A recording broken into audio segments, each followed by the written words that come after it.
adhere to all formatting requirements, okay? A, make sure you know what all formatting requirements are and adhere to them. Easy reason, one of the travesties of grant writing is to get rejected out of hand. Agency receives the proposal, yeah, we said double spaced, this is single spaced, send it back. One of the things you get back from agencies is peer-reviewed comments. If it's rejected out of hand, oops, if you're not doing this, it can get rejected out of hand, and you lose one of the most valuable things you could get back from them. So if it says double space, don't try 1.9. If it says 12-point font, don't push it to 11. Those type of things. Consider the perspective of the reviewers. And this is one thing that's hard to understand. They're human beings reading your proposal. The agency may say, use whatever font you want, single, double space, do whatever you want, and send it to us. That's probably not a good idea. I've read proposals that are, and I'm sure many of you have read things that are single-spaced and small font.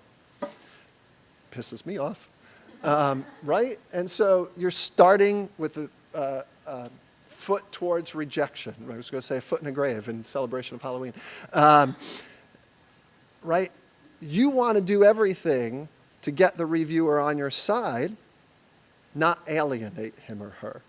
So not only do you need, and we'll talk a little bit more about this, but not only should you strictly adhere to all formatting requirements, but you might even, maybe the agency says single spacing is fine. Well, you know, 1.4 space is a lot easier to read than single space, right? Just a little bit of extra space between those lines. So you might think about, okay, single spacing is fine, but I'm not going to push it. How do I engage the reviewer? How do I make sure that he or she is focusing on my proposal for the little bit of time that they're going to be reading it?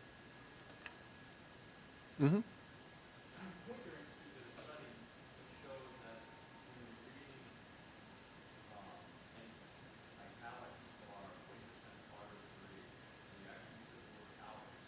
Yep. Yeah, that's a good point.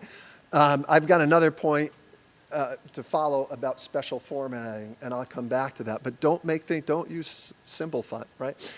Don't use strange font. Use fonts that are, go to Google, type in easy fonts to read. You'll get things like Times, you'll get some sans serif, like Helvetica is an old one. I can't think of what's the new one, but I use it all the time. Thank you. Use easy fonts to read, right? I was on an NSF review panel. I received a proposal that was single-spaced. Even though NSF requirements, they don't actually require double spacing, but a certain maximum number of lines, which means that you've got to be close to double spacing. I don't know why it wasn't rejected out of hand, but we had to read it. I was angry the entire time I was reading it. What the heck am I reading this proposal? They can't even follow directions, right? So these type of things are important to take into consideration and often overlooked.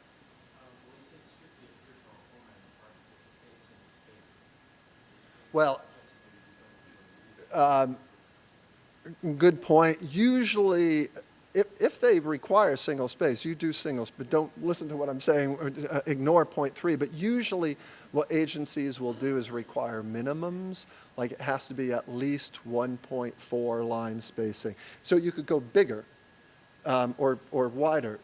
So I'm thinking of these things, generally they're proposed as minimums, right?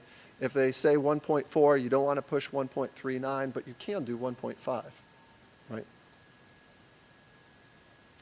Seek feedback, lay or trained, right? I know people who have their father or their mother read their proposal because, if their father or mother could understand what they're doing, their argument was almost everyone could understand what they're doing. I thought, that's an interesting idea.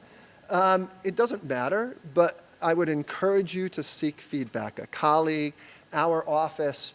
Another thing I'll make a plug for, OAR has, we call it a peer review. I actually refer to it as a pre-review program. We supply some money. If You are writing a proposal.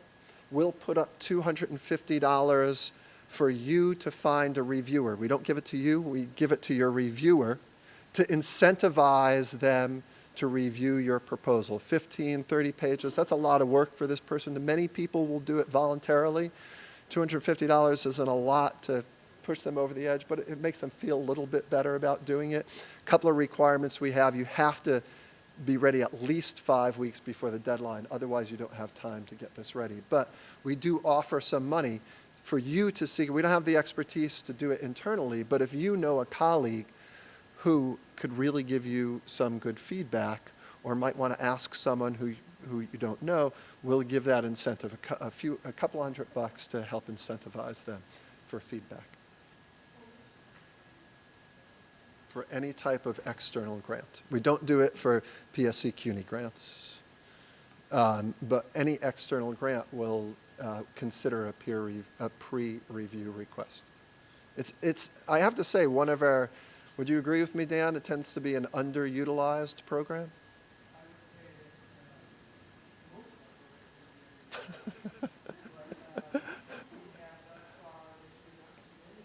Yeah. Yeah, it is a new program, so people are starting to get to know it. I think. No, different program. Okay, this is seed money. Is a more formal proposal. We give the proposer. We make some money available to that person to do research. Peer review, which actually, like I said, is this pre-review program. We give money to the reviewer, not to you. Format your proposal. Now, when it comes to organizing and formatting, I probably should have said organize your proposal as opposed to formatting. Let's talk about this a little bit. Here's a segment from a RFP. The project description should outline the general plan of work, including the broad design of activities to be undertaken. Where appropriate, provide a clear description of experimental methods and procedures, plans for preservation, documentation, sharing of data. When you're organizing your proposal, how are you going to organize your proposal? Sure. An RFP is a request for proposal. So what an agency will do, is they'll put out a call for proposal. They'll say, we are inviting proposals for this type of research, a request for proposals. So this, I think, is from the National Science Foundation. You read this, how are you going to organize this proposal? Anyone? In the same way, and even more specifically, you might have a section that says, the header might be broad design of activities. A header might be experimental methods and procedures. Right? Later, they actually say in this, because it's NSF, where is it? I had it before. Okay. It must describe as an integral part of the narrative the broader impacts resulting from the proposed activities. You probably want a section headed broader impacts. Right? NSF requires this in all of their proposals. Don't make the reviewer find it. Make it very obvious for the reviewer. This is a proposal announcement from the Department of Education. They say the selection criteria for this program are the need for the project, the quality, and they actually give the point rating of each of these. The quality of the project design, the quality of the project services. I've applied to this program, and you know what I've done? My first section is need for, with a big bold header, need for the project, and then text. My second section is quality of the project design with text. My third section is quality of the project services with text, right? Make it obvious to the reviewer what they need to review your proposal on these criteria. Don't hide them. Make it obvious to them where they are. Some proposals don't give you any specific guidance. So I would say a standard format is to give some background and significance of the work, to provide a statement of need, like why it is you're proposing, what you're proposing, to then go into more detailed goals and specific objectives. Assessment evaluation plan, we'll come back to this because more and more common, these are not just required but essential parts of proposals in all fields. What your expected outcome, what you expect this project to result in. Maybe qualifications of lead personnel. I forget if I have one after this. But, so I just gave away my point. But one of the things that I've found is if you write a proposal like this, it takes you all the way to here to actually start talking about what you're going to do. And these might be a couple of pages, meaning the reviewers are reading a couple of pages saying, okay, this is great, but what is this person going to do? What I've learned to do is at the very start of my proposal, I put a very brief section, that summary of project goals and or objectives. Different than an abstract. You might have these in the abstract, that's fine. Reviewers sometimes read an abstract before the proposal. They sometimes don't read an abstract before a proposal. If it's redundant with the abstract, you're not going to piss off the reviewers. You're going to make that, oh, yeah, I heard that. Okay, great, I know what this person is doing, right? Doesn't have to be very long, but right up front state what you're going to do very succinctly. You don't have to go, and then if you stray a little by going why into it, why is this significant, and it takes you a little longer time to develop this story, they know why you're doing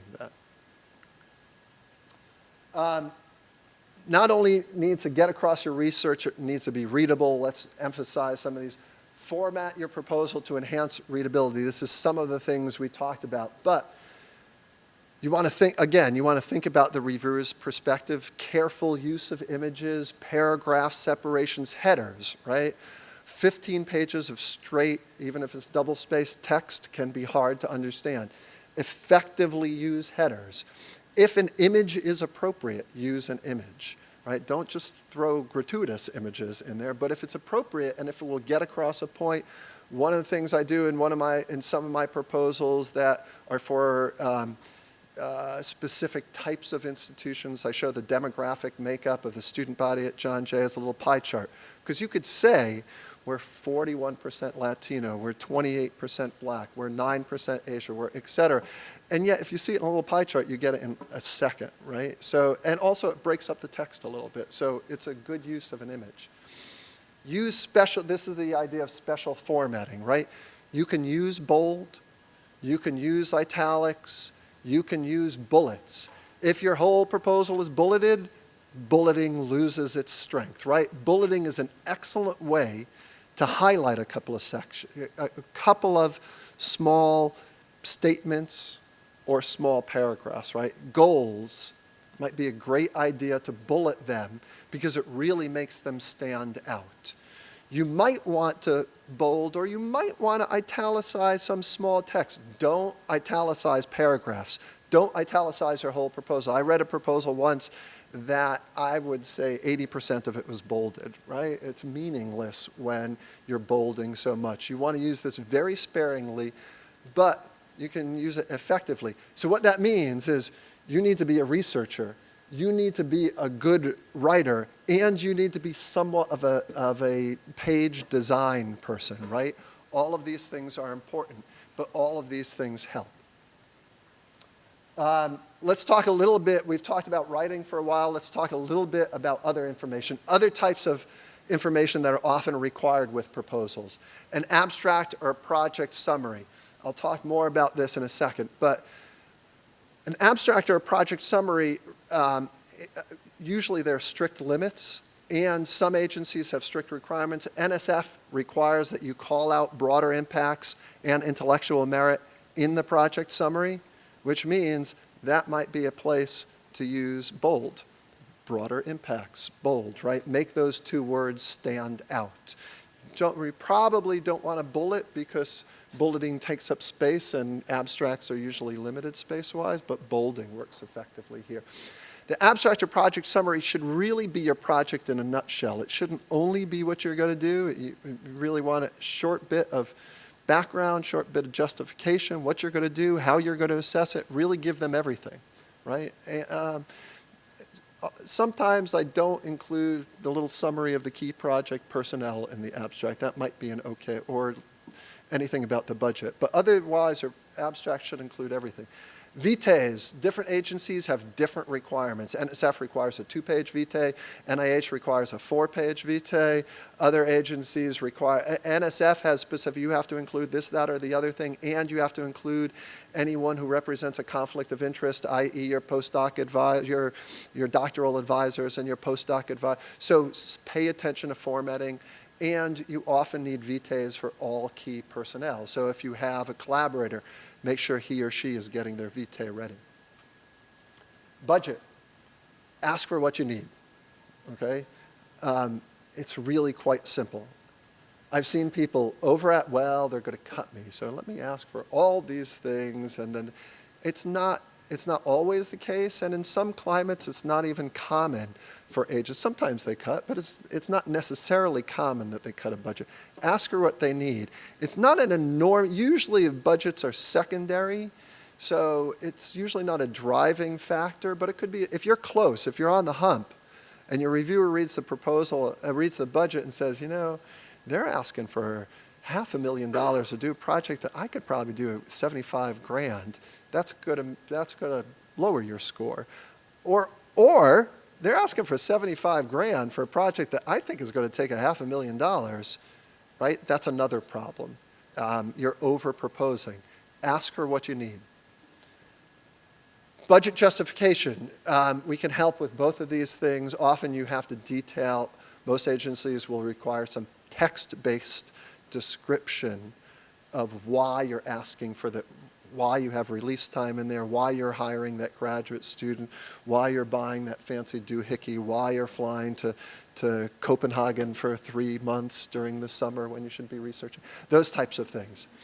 Evaluation assessment plans, this isn't universally the case, but more and more in how you evaluate, how you assess. How are we as a grant agency going to know that you did what you did and that you did it effectively? Okay, so it's a little, it may not be as relevant with some really hardcore science and or social science projects, but still thinking about how you're going to show an agency that you did what you said you were going to do as an important component of this. Often there are other minor components like NSF requires a description of facilities. Do you have the resources at the facilities and the facilities to do what you're going to do? NSF is now requiring a data management plan. We have some drafts of these and we can assist you with drafting one. Letters of support. Now, I put all of these things up there and maybe this might be the way we think about them. In fact, the way I would suggest you think about them is this way, okay? Number one, letters of support. If you either require one or if you want one, I can't tell you how many times people say, you know, I got this proposal due tomorrow. Could you write me a letter of support? Usually I try to, even if I'm only given 24 hours. I got to tell you, it's a weaker letter. You give me 2 weeks to write a letter of support, and I'm going to put a lot into it. You give me 2 hours to write a letter of support, and you're going to go, yeah, I think this is a good idea. Please support it, right? I will often reach back to you to say, help me draft this. What are the specific things you're trying to do? Give me something that I could flesh this out. So ask for this early. Think about evaluation assessment plans. Many people, and I am one of these people, many people, this is what I'm going to do. Oh, shoot, yeah, now I have to think about how I'm going to evaluate or assess this, and a couple of days before the deadline, let me put this together. Think about this as an integral part of what you're writing, how you're going to show them that you're doing what you're doing.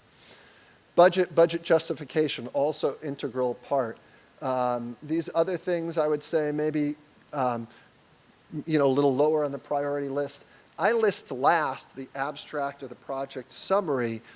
I like to write the proposal first. If you want to draft the abstract and then write the proposal and then come back to the abstract, that's fine, right? But the abstract has to reflect what you wrote.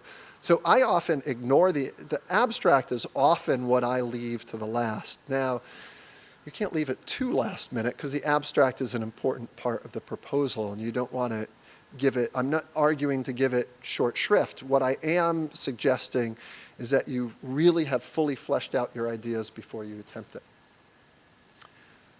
Let's talk a little bit about submission. Be open to comments and feedback. As I said, we have this program. You can get a pre-review. We support individuals to get feedback. Try to get it from other people. Talk to us. We're happy to give you as much feedback as we can in areas. After submission, prepare for rejection. I like this little comic. This is not what I mean, right?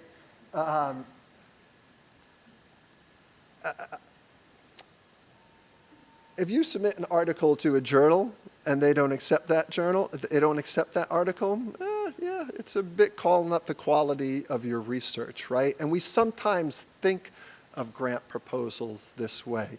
That is not necessarily why you didn't get funded. You could, and I'll show this in a graphic in a second. You could have an excellent proposal that they just didn't have enough money to get to you. Or what you should think of this as a way to improve your project, right? So average success rate, and this is just ballpark, about 11 to 14%. And those are projects that don't get rejected out of hand, right? So I'm not saying this to discourage you. I'm saying this to motivate you, right? You need to pay attention to all these things, write a strong proposal, really make it fun. But that said, as I said, 13 proposals in my first 2 years, 14 rejections. Luckily, none of them phased me. I'm kind of thick-headed that way. So I would suspect that if you write a grant proposal, you will get rejected. I would almost guarantee that, but maybe there's someone who hasn't been. This is a little graphic that shows in blue. So NSF has I think it's a 5-point scale: poor, fair, good, very good, excellent. That's how reviewers are asked to rate proposals. This is their 5-point scale. In orange shows proposals getting rejected. In blue shows proposals getting awards. Even if you get excellent reviews, almost a third of these proposals get rejected, even with excellent reviews. This column to the right here is excellent. So even excellently reviewed proposals sometimes get rejected. The program doesn't have enough money. Maybe it didn't, even though the reviewers felt strongly about it, the program officer felt it doesn't quite fit us. You can see that excellent and very good, you have a pretty high success rate in these two categories. Once you drop to your good to very good, just a trivia about less than, what is that? Less than 10% of these are getting funded, right? You're lowering your success rate. And down in the poor and fair to good, these proposals aren't getting funded. So you really have to have a lot of proposals get rejected. This is why you also have to prepare for rejection. Biggest predictor of success, resubmission, okay? So unfortunately not all, but nowadays most agencies will give you the reviewer comments. They'll take off the reviewers' names, but they'll tell you what the reviewers said. This gives you information for next year, and this is another way you know what the deadline is going to be in advance, right? Reviewer comments will give you areas to address. Well, this was a strong proposal, but they didn't really have any type of evaluation plan in place, or a strong proposal, but I really don't think they have the time to do it. You're over proposing, right? So take clues from this and plan on resubmitting. Column on the far left is no score, and honestly, I'm not exactly sure. I think what this includes, some agencies have some discretionary money, and usually, heavily funded, well-established PIs are maybe invited to submit a proposal, and so they don't necessarily go through the same review panel, or there are other types of situations in which they're not necessarily reviewed, but these are more anomalies than the norm. Mm-hmm.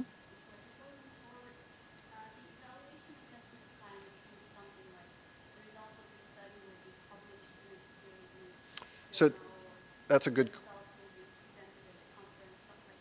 that's usually a dissemination plan, right? So how are you going to, and that's a good point. Usually you have to talk about how you're going to disseminate your research, and you're going to publish it, you're going to present it, you're going to develop a web page, you're going to do whatever.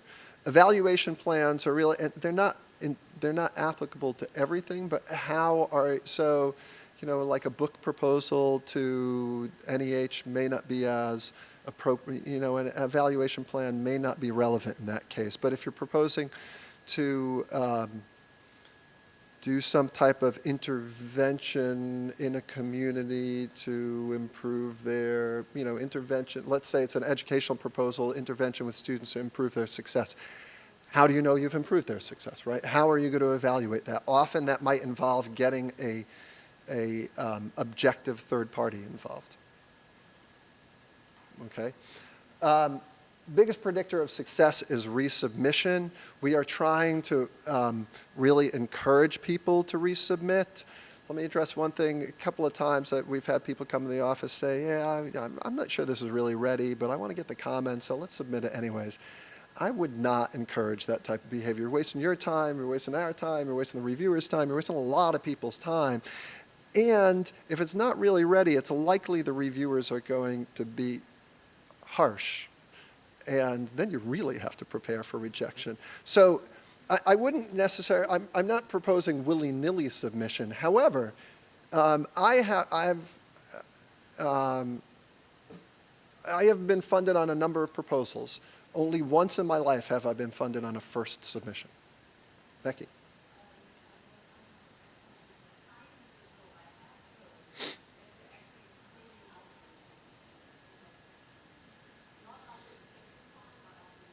So it depends. There are some agents, and this is a good point. NIH, for example, I believe limits you to one resubmission. Okay? You know, and that's another reason why not to put it.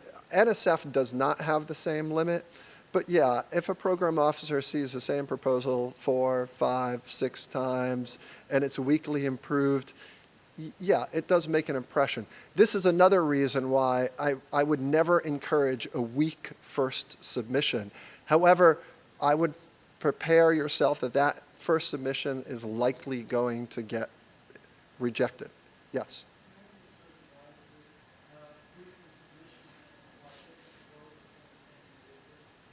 Say that again?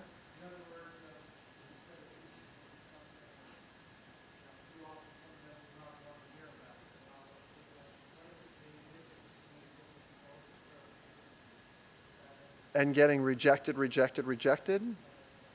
You know, well, I mean, it depends on how you look at it.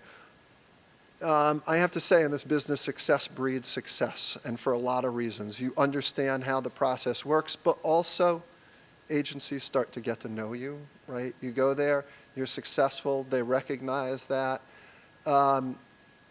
Let's imagine a situation where you submit many different proposals to one agency and get rejected. Usually review panels are different, so I would say maybe it doesn't necessarily matter, but sometimes people serve on review panels for multiple years. It might be recognized. Yeah, I'm not quite sure how to answer that question. Yeah, I'm not sure.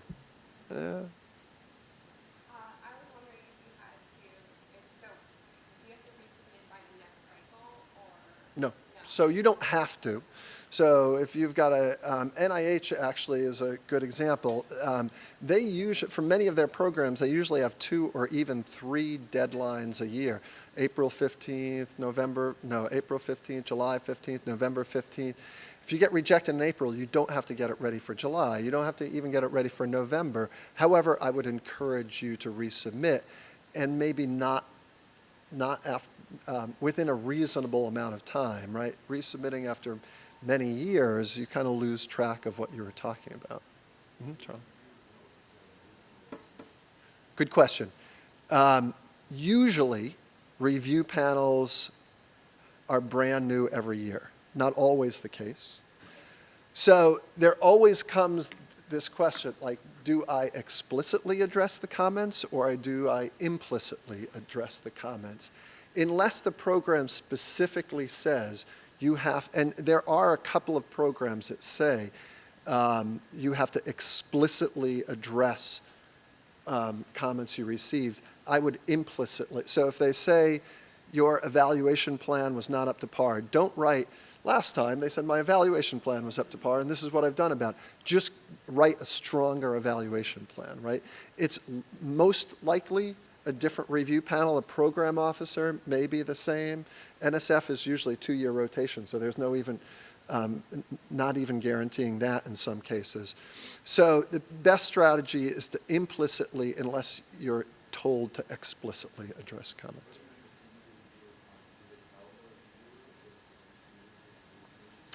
Not in my experience. Now, I don't have experience with every agency, but in my experience, reviewers, do you have, yeah. Okay. Right. No. NSF has that box. It's a resubmission.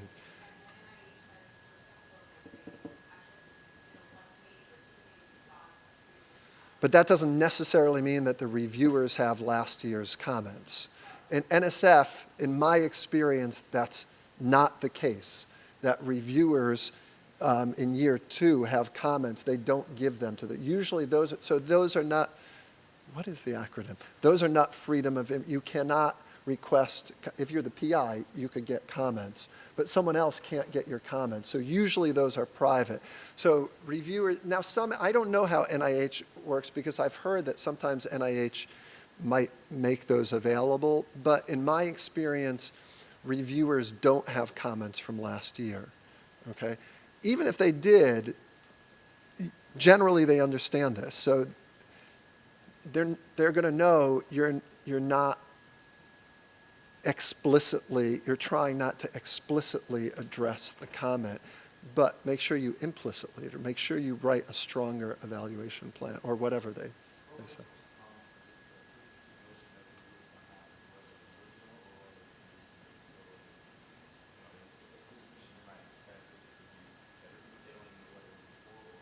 Yeah. Yeah. I'm not sure that the reviewers, so in my experience, we did not necessarily, even though NSF has that checkbox, we did not get that information. Occasionally, one of the reviewers might have said, you know, I sat on a review panel last year and I saw this, and it came up in conversation, but it tends to be very occasional. Or sometimes a proposal will say, submit, you know, they'll explicitly state these things.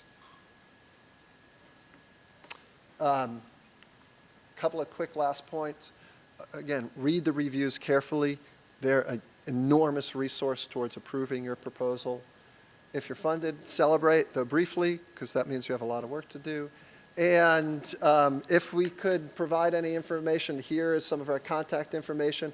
One of the things I might point out is the National Science Foundation Guide for Proposal Writing is pretty good. It's pretty long and it's pretty detailed, but it's also pretty good. So if you have some free time, it might be something you might want to look at. And if there are any other questions, I'm happy to take them.